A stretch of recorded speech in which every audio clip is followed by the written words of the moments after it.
Calling to order the July 8th Management and Internal Services Committee meeting. Let's start with an invocation.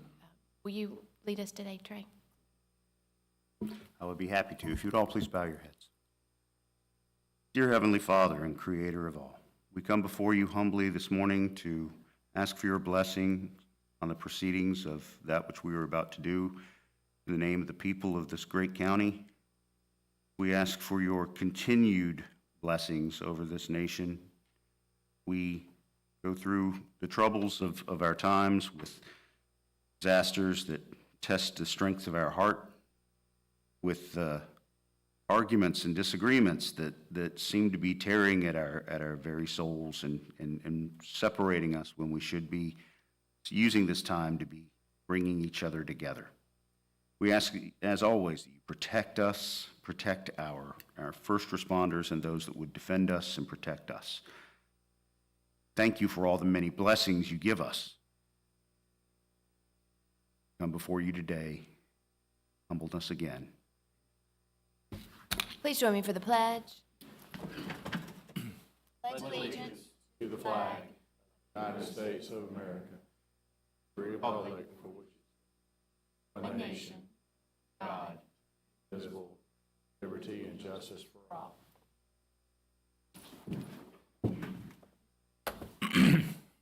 Thank you. We have a quorum present with 3 members sitting before you. May I have approval of the minutes of the previous meeting, gentlemen? Move to accept. Second. And we have one agenda change with the addition of I2A. Yes. With that, may I have an approval of this agenda? That's all you have. That's all we've got. Very good. I have no presentations or items for the consent agenda. We'll move directly into debate. Mr. Johnson, what do you have for us today? First item for your consideration is an independent contractor agreement. This is with Leslie Morgan for services in the juvenile court. She'll be serving on the Citizens Review Panel.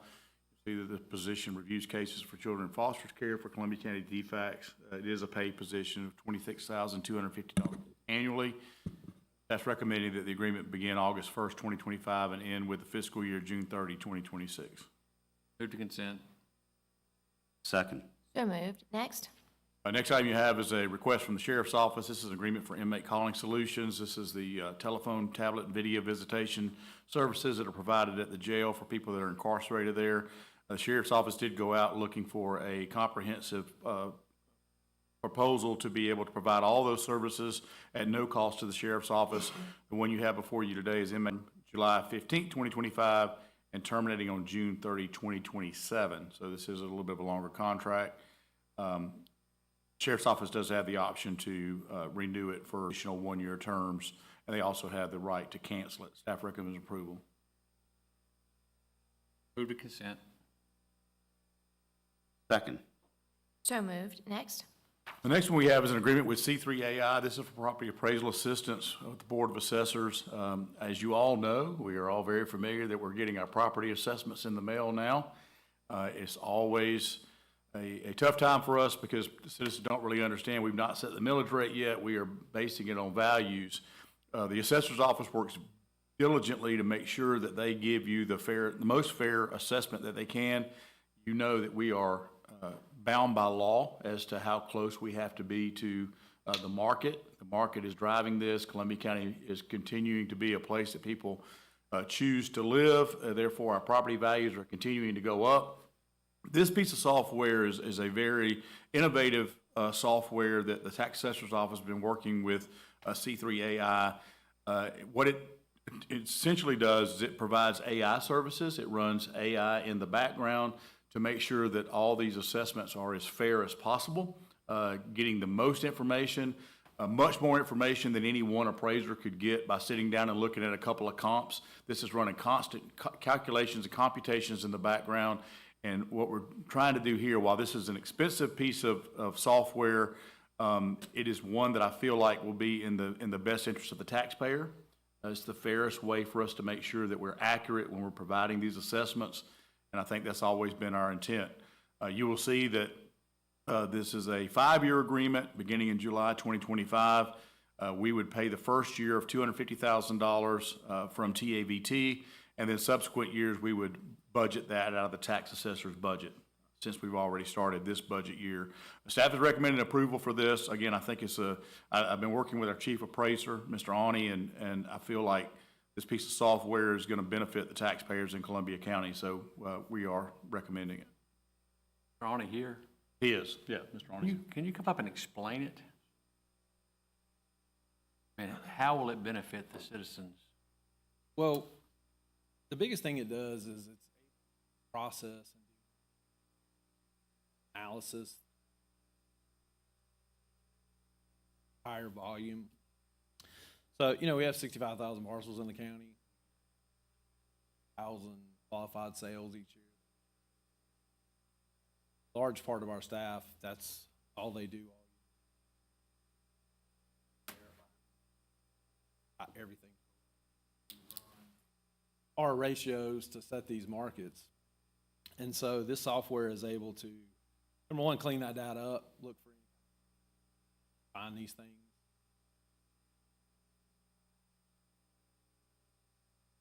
Data that's there and show us our internal data. Integrates with our CAMA software that we have now. Data out of that, and then it'll push it. CAMA software as well that's valuing these properties. From the taxpayer side, got a pretty cool. It generates not an appraisal, but most people are familiar with when they purchase a house, you'll get different than what we do a mass appraisal. But that style report is has built in that reporting. We're getting calls now, people coming in, we could pull their property up in the software. It'll generate that report to give to the taxpayer that shows which comparables it found that were closest to their house, which is more sort of what people are used to doing. When we are valuing those properties, we're not doing that. Properties like would have for a few. And so without this software, I don't really have a way to do that. I can tell you what your neighborhood is.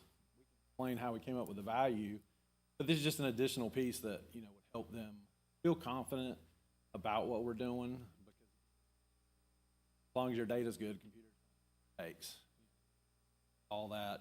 It's not going to miss. Could do. The biggest thing I think it's going to change in our office is that. We're going to have some savings, reduce headcount. Where are we going to save money? Efficiency, I think. Save us on the other end, yes. I can't honestly answer that. I don't know how that's going to change over time. I certainly see the potential there for it to increase that efficiency enough to whereas we hire people leave, may not have to replace something. Right. Without having used it, being able to see it, I don't know that for sure. I don't want to say. Certainly could. Throwing, instead of adding no appraisers, we maybe have and not have to add.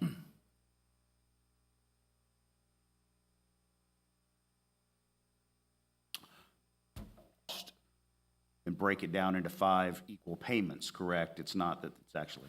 That's correct. And just for your information, we have been working with C3AI.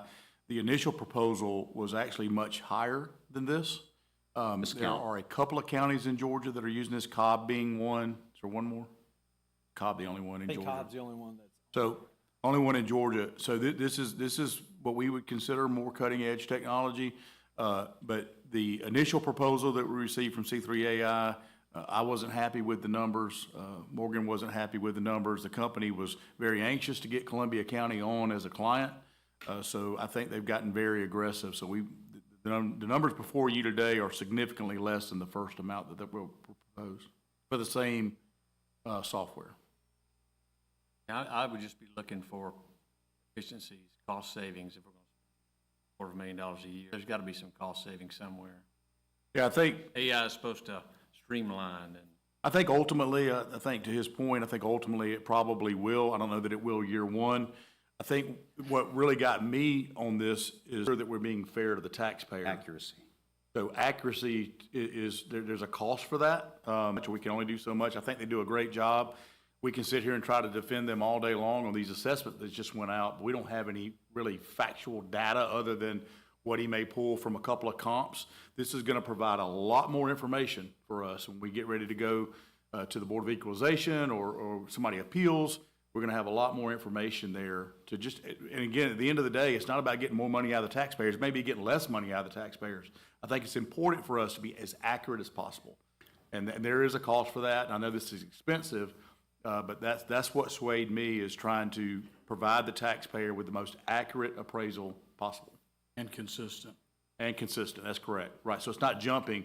For example, we were having conversations, I know people went up, I was talking to Morgan this morning about how much my appraisal, I got out of my mailbox on the way in this morning. It's more transparent and fair to the taxpayer. Move to debate. Couple of questions before we move forward. One is, so to that point, will we be able to provide better answers before it gets to assessors, equalization, appellate? If someone were to call your office with this software, would you be able to provide a more streamlined report or say, this is why? Will this help your staff in that way? Yes, the staff has looked at this, the guys that are out there on the front line talking to the taxpayers, and excited about the pilot program. Raving about that. Currently now,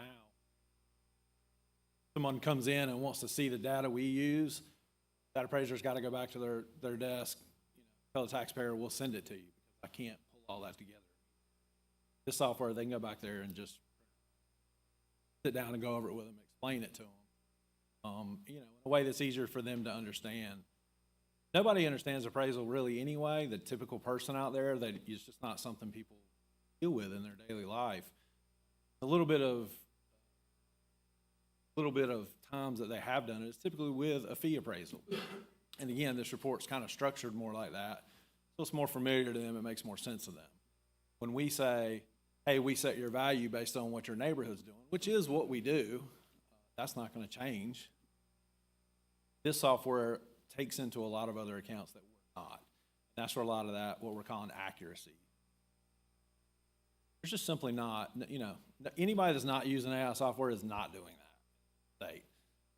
You don't have the staffing to do that. I'd have to have 100 or more appraisers to be able to sit down and look at each property like that. And that's not feasible.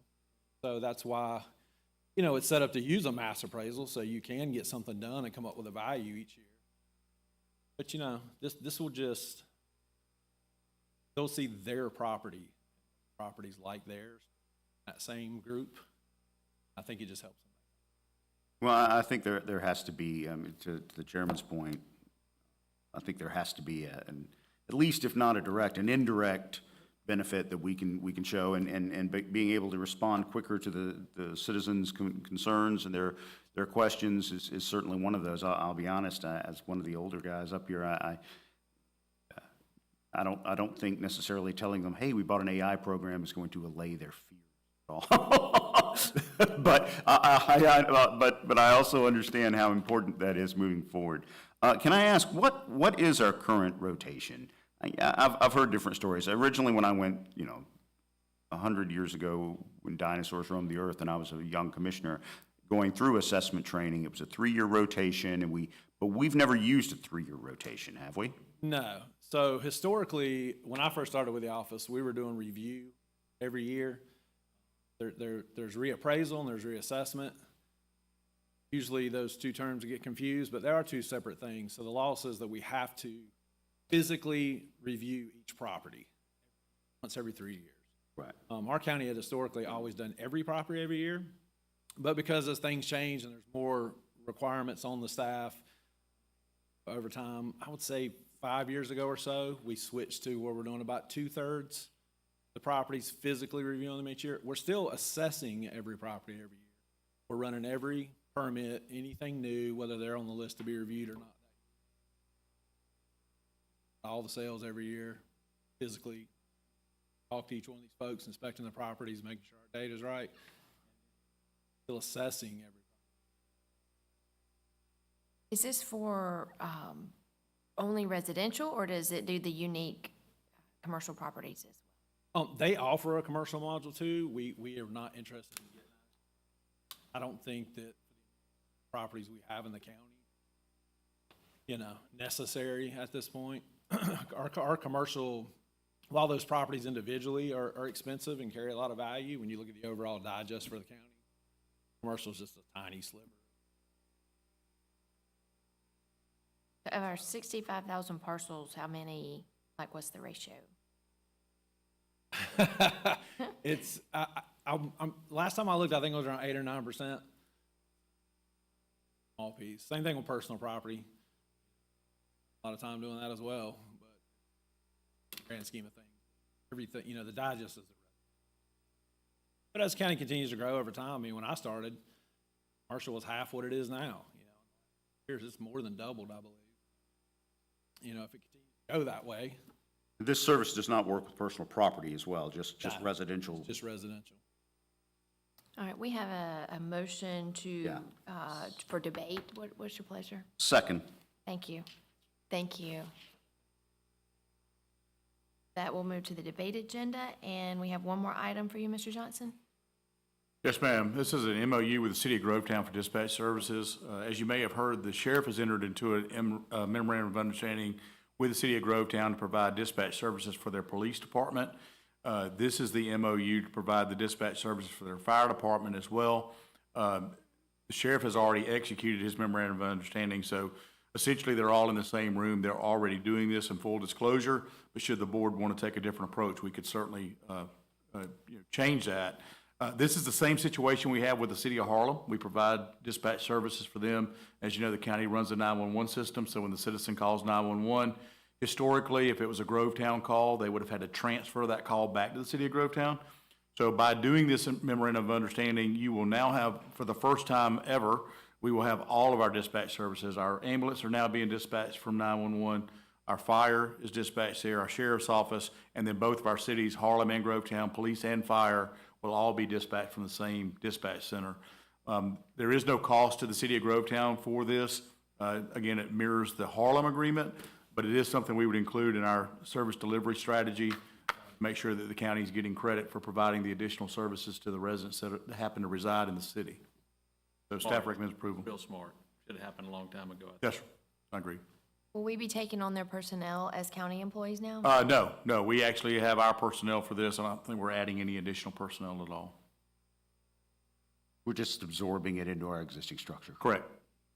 And what do you feel like is the budget impact of this? There shouldn't be any budget impact to this at this time. It's just answering another call for the City of Grovetown. And when that call comes in, I mean, we're already answering the call. We're taking the call now and transferring it. So instead of transferring the call, we're now taking the call and dispatching the unit. So really, it's really not that much additional work for the dispatcher. Probably a little easier, certainly safer for the citizen. Far more streamlined and efficient. Move to consent. Second. So moved. Thank you. Colonel Kennedy, what do you have for us today? Yes, ma'am. This next item is an independent contractor agreement with Outdoor Oasis and Nursery for fence repair on fields 8 through 11 at Patriots Park that were damaged during Hurricane Helene. Of the three estimates, Outdoor Oasis came in the lowest at $58,950. Staff recommends approval. Move to consent. Second. So moved. Thank you. Ms. Reese? The item I have for you today is an amendment to our policy manual for vehicle safety policy number 508.1. You will see a redlined copy in your information. We are asking basically that we change the review period of driver's license checks and MVRs from annually to every 2 years. We have contacted other counties. This seems to be the norm with other counties. The main reason for this is just the amount, the volume we're having to do right now. Last year, we did 822 employees. I'm sure it's going to be more this year as our numbers grow. And just the limited staff time that we have to do this every single year, especially with them dealing, this runs through our risk management department, and especially with them dealing with FEMA and insurance issues right now still from the hurricane. We would like to make this amendment to the policy so that now we do it every 2 years. there will be no concerns. I mean, risk management is fine with making this a 2-year process as opposed to an annual MVR. Yes. We still have a clause in our policy that if a employee should be arrested for DUI, for example, it's incumbent upon that employee to report that to their supervisor. So we're finding things in these MVRs that may or not have been reported, but the policy is not changing on the reporting process. So we don't have to wait 2 years to find that somebody had a serious violation. Supposedly, they should let us know that. The media is really good at What? on our employees out there in the front. Exactly. Ms. Reese, does this also have a clause in there so that you could run one for reasonable cause? If suspicious of something going on?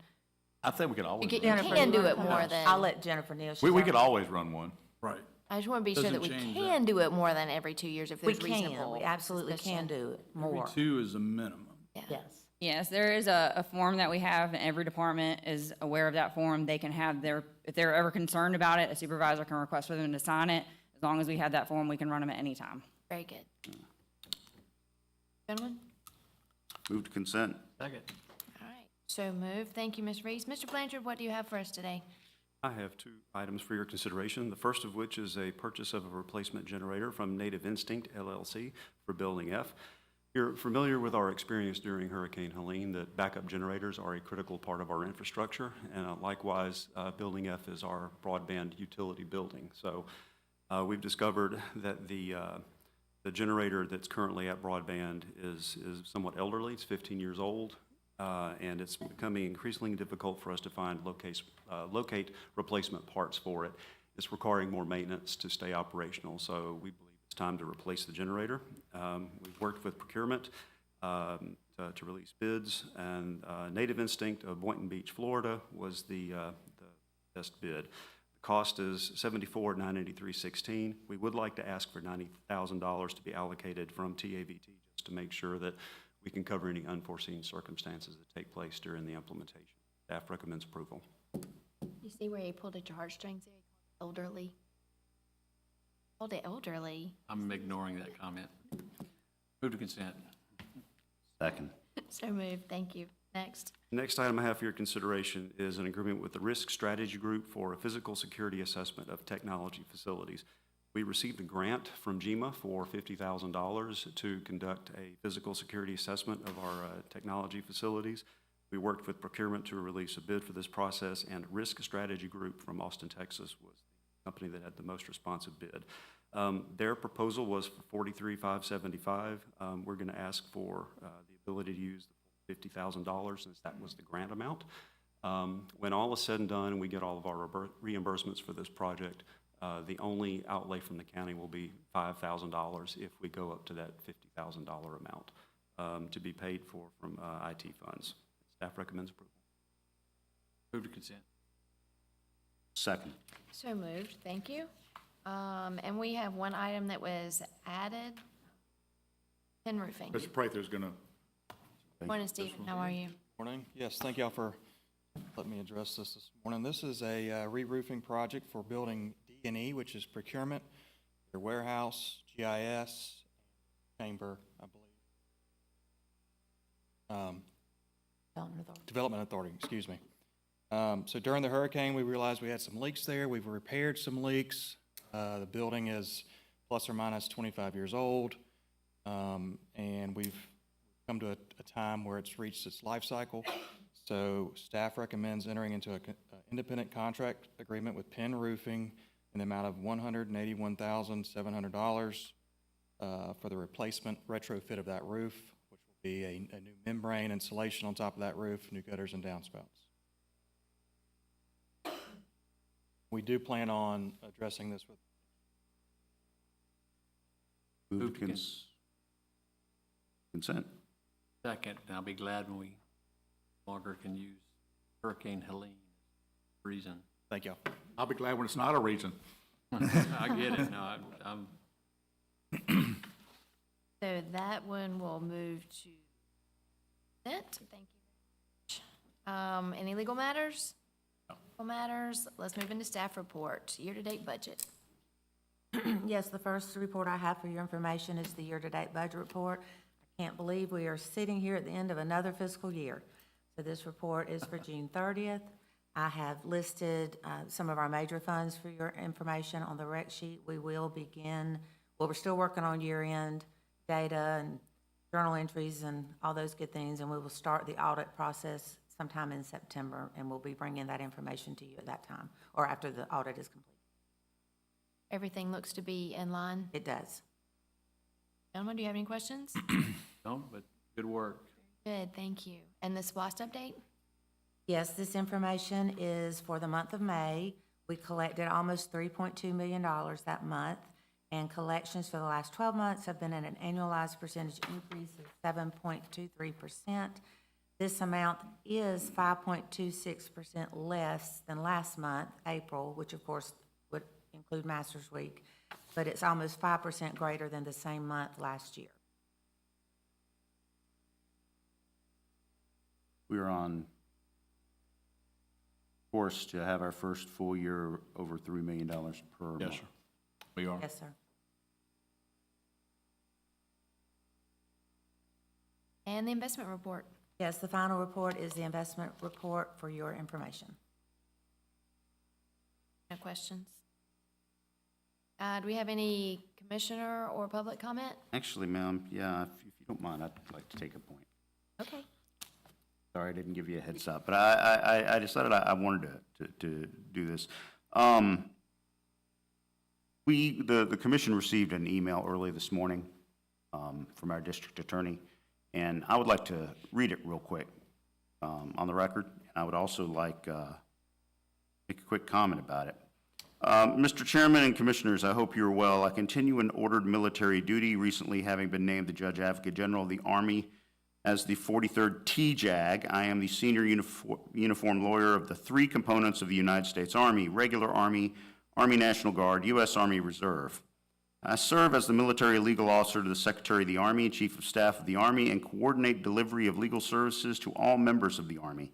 Additionally, I am responsible for administration of the Judge Advocate General's Corps. I remain a mobilized member of the Georgia Army National Guard, and as such retain all the legal status of a mobilized reservist. As a public officer and employee ordered to military duty as part of the reserve forces, I remain in my civilian post, 38 United States Code 4301, sequential. I continue as district attorney, and my office is not vacated, Georgia Code 382279B. My time performing ordered military duty shall not constitute an interruption of continuous employment, also Georgia Code. In February, when my orders were known to end on August 5th, the county reasonably continued payment of my supplemental wage. My state salary has not been paid during my absence. I took action to offset county expenses for assistant district attorney salaries utilizing my unpaid state wages. I continue that practice just this week, utilizing state resources to again lower county obligations across the operation of our district attorney's office. As I transition to my duties as TJAG, my return date has become uncertain. I believe this an appropriate time to save the county additional resources by suspending my supplement wage payments. Suspending. I report that today I filed District Attorney's Office 2024 performance report numbers. Again, the fourth year in a row, I report dramatic increases in productivity, quantifiable numbers, at proportionally lower costs to taxpayers, the increasing productivity, and no request for additional county funding. As continuously serving constitutional officer of Columbia County, I thank the Board of Commissioners and county staff for your continued support. As a Columbia County property owner, resident, taxpayer, and constituent, I thank you for your stewardship. Respectfully, Bobby L. Christine. I just wanted that on record. I admittedly am a very close personal friend of Mr. Christine's. I know very well he is making significantly less on military duty than he does in civilian life, serving our nation right now. I don't think this community has any idea of exactly how much he and his family give to this county, state, and union. And I just wanted that on record for those that might be confused about what is happening with that office. He is continuing to serve. He is continuing to lead an incredible office. I would argue the most effective district attorney's office in the state, if not the Southeast. And now is not even asking for any compensation to continue in that role. Just wanted that to be on record. Proud to call Bobby Christine one of ours. He's a fine man and a wonderful servant. Any other comments?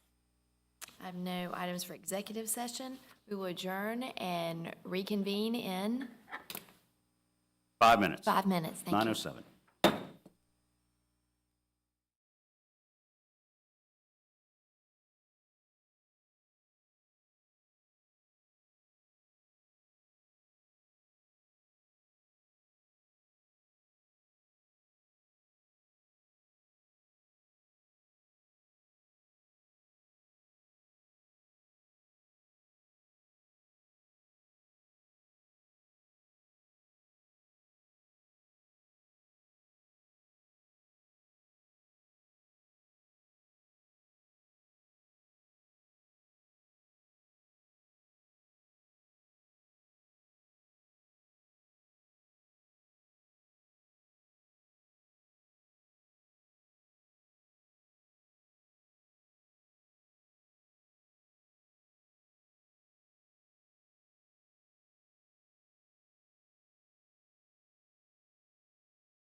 I would like to call to order the proposed Development and Planning Services Committee for July 8th, 2025. Having already had an invocation and pledge, roll call still showing full quorum. I'll ask for approval of the previous meeting's minutes for June 10th. Moved. Now then, approval of the agenda. I understand we have one new item added, I2A. Anything else, gentlemen? That's all, Mr. Chairman. All right. Then we'll accept the agenda and move forward. Straight into the debate agenda and new business. Mr. Schlochter. Thank you, sir. This is ordinance number 2506. This will amend chapter 34 of our code for major site grading. If you remember about a month ago, you voted to amend some of the chapter 90 when it came to buffers. This follows in line with that change. We did change the buffers in chapter 90 down to a 25-foot buffer. Chapter 34 requires a 50-foot buffer if you're going to do major site grading, so we will reduce that down to 25 foot as well. However, there is now a requirement that it will be contained in a common area, so it's not part of a lot, so it will be part of the common area, so it will be protected. We also, in chapter 90, you allowed the use of a planted berm. This now is reflected in chapter 34. Street trees were addressed in chapter 90, so it is taken out of chapter 34 here. Then one of the biggest things we did is chapter 34 put limits on how steep a slope could be as part of a parcel. So this allows them 3 different ways of designing slopes to be included as part of a parcel for a home.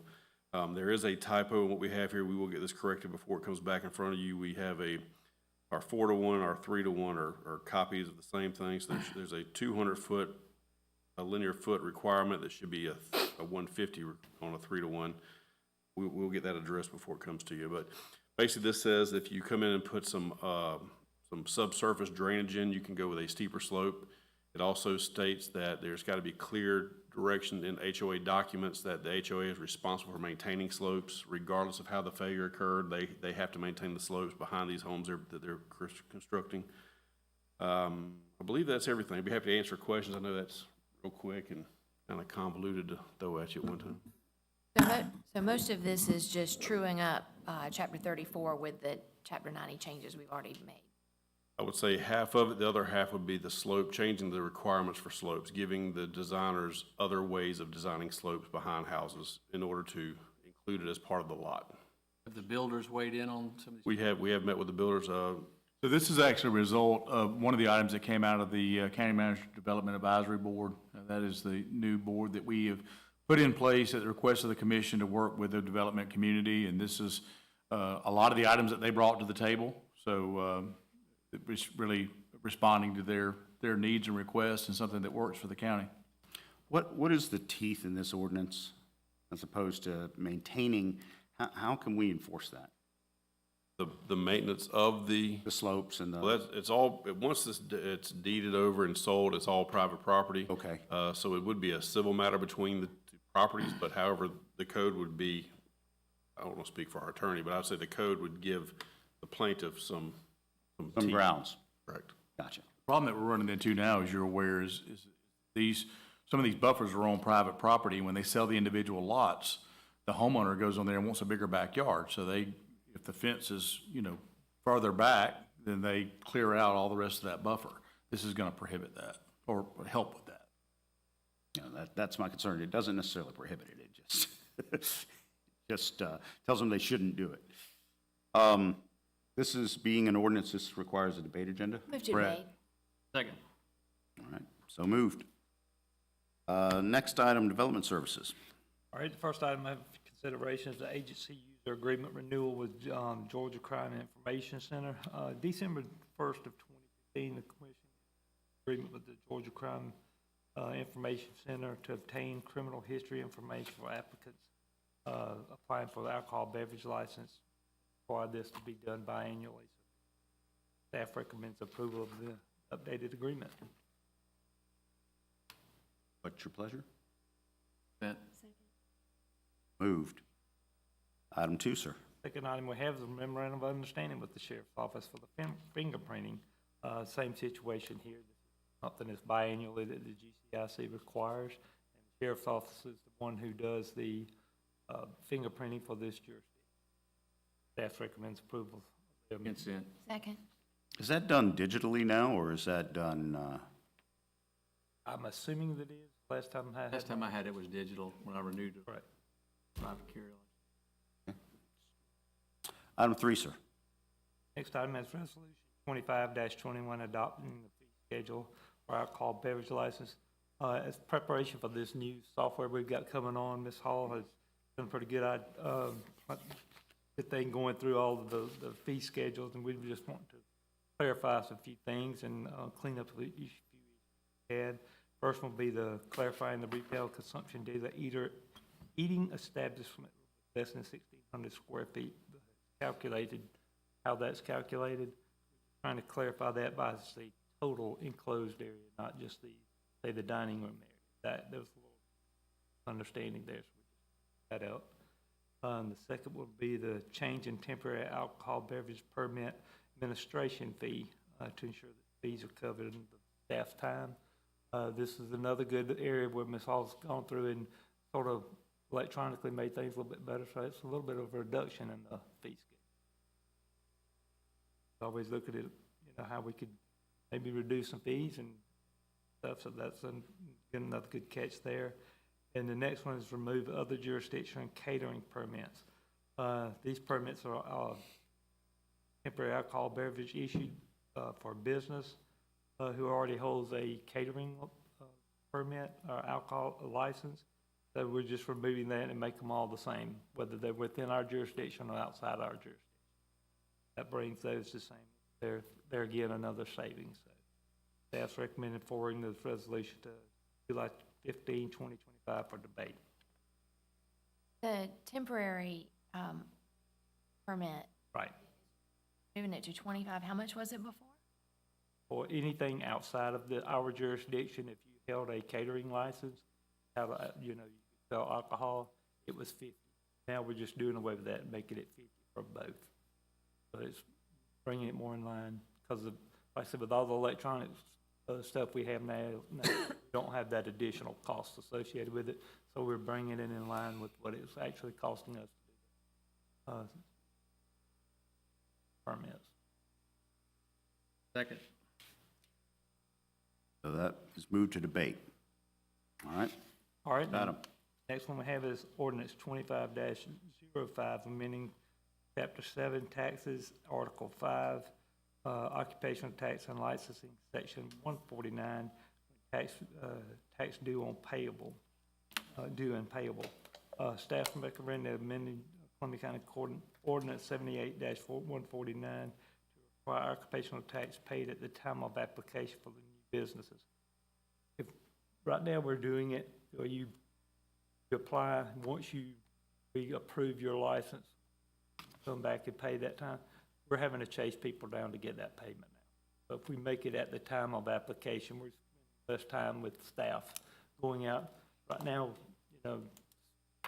Aaron's staff is trying to track these Makes people sense. down. Once it gets past January 31st, then code enforcement has to get involved, so cut back on staff time. Staff recommends ordinance to Sense to me. July 15th. Move to debate. It'd be Second. consent, this is a debate issue, right? It is a debate issue, also an ordinance. Second. All right, move to debate. Planning services. Good morning. I got a couple of easement encroachments for your consideration. The first one up is tax map 075, parcel 200. It's at 2418 Lawrence Street. It's for a pool deck encroachment within a 20-foot D&U with a storm line that's in the ground. Proposal is for the deck itself to be within the easement up to almost 5 feet. Staff's reviewed it and does not see any concerns with it, so they are recommending approval. Move to consent. So moved. Item 2. Item 2 is also an easement encroachment for tax map 065, parcel 344. It is at 973 Mitchell Lane. It's for a pool, an existing shed, and a screen wall within a 10-foot drainage and utility easement. The pool itself would be 3 feet off the property line. While it is certainly congested and busy back there, staff has reviewed it concerns and is recommending approval. Consent. Second. So moved. All right. And a resolution. Yeah, so we have Resolution 2522, Planning Services Fee Schedule Revision. House Bill 1292, a year ago, provided some additional requirements that previously made it easier for folks to self-file paper documents at the clerk of court. Now that is no longer the case. There are certain, there's a list of approved filers that can file paper documents at the clerk of court, and regular citizens are not one of those. So in the case of these easement encroachments, when you execute those after the BOC meetings, we hand them back to the applicants, who are then required to go file those on record. They can no longer paper file, so they have to e-file. They would have to find somebody who is licensed or able to do that. So what we are proposing here is to just go ahead and increase the easement encroachment fee from $55 to $80 to provide for that $25 recording fee at the clerk of court. Then staff would then go ahead and record that, and then it'd be completely done, and then hand it back to the applicant. Staff's recommending. Them having to do it themselves. Correct, or having to go find somebody like a surveyor or an attorney or somebody who's qualified to, or go through the e-filer process, which if you do it one time, it really doesn't make sense for the average citizen to do that. So we think this is just a cost savings and time, inconvenience factor that that will help the residents of our county here. So we're recommending approval of the new fee structure from $55 to $80 for easement encroachments, and that's a recommendation to the debate agenda. It costs us $25. Yeah, to record anything, it's $25 for that. I think it's like 4 or 5 pages. We're not charging for the No, it's just time or anything. just pass through on Move to the debate. recording fee. Second. That's to debate. Okay. We do have the one additional item, I-2A. Yes, sir. This is Amendment 4 to our contract with Ceres Environmental Services for Emergency Watershed Protection Program Services. So, as you're aware, we've been under contract with Ceres for over 5 years now. We do have prices from Ceres to handle pretty much everything that happens during a hurricane or tornado. Recently, we were awarded a grant from NRCS EWPP up to $31.6 million to clean waterways that they deemed eligible. However, our prices are not done the same way they'd like us to bill. So we are paying in our contract by volume. They want it listed per linear foot.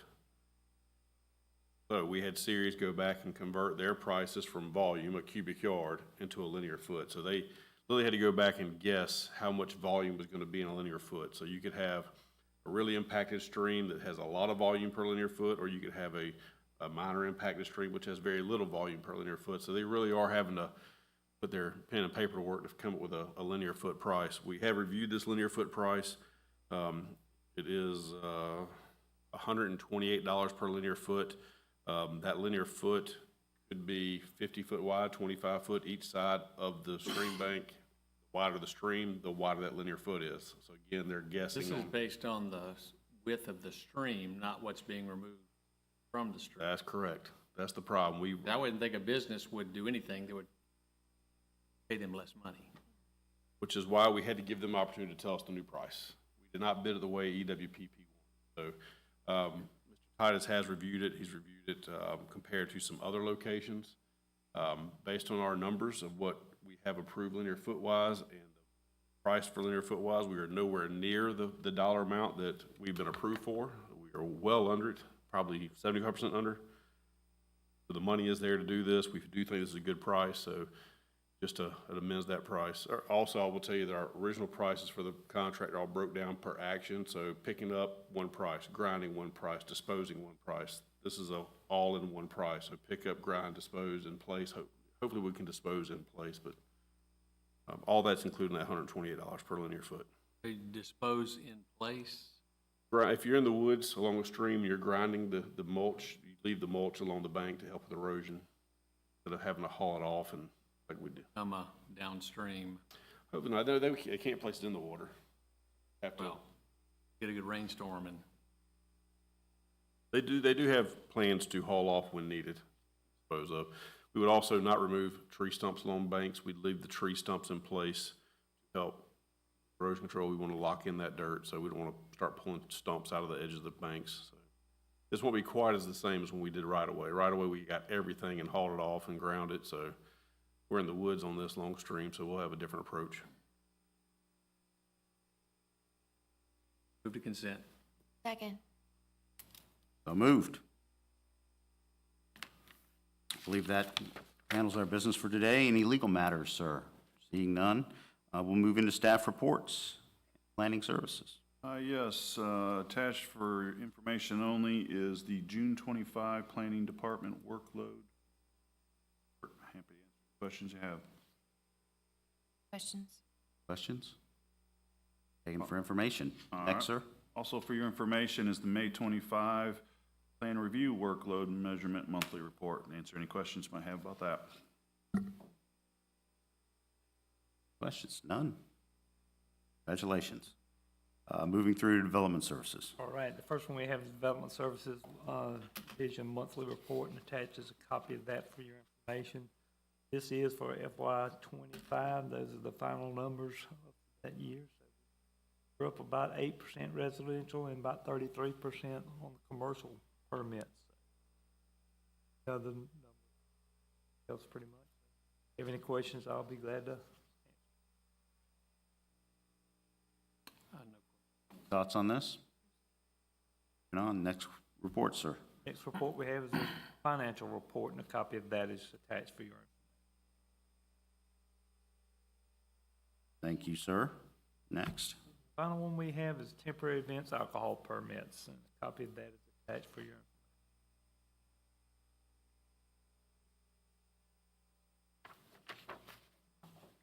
No questions about the alcohol permits? All right. Thank you very much, sir. We'll take all those reports for information. Are there any commissioners' comments? Any public comments? Any public commissioner comments? All right. Seeing none, we have no executive session. We will adjourn until Tuesday, August 12th, and we will meet again. We are adjourned.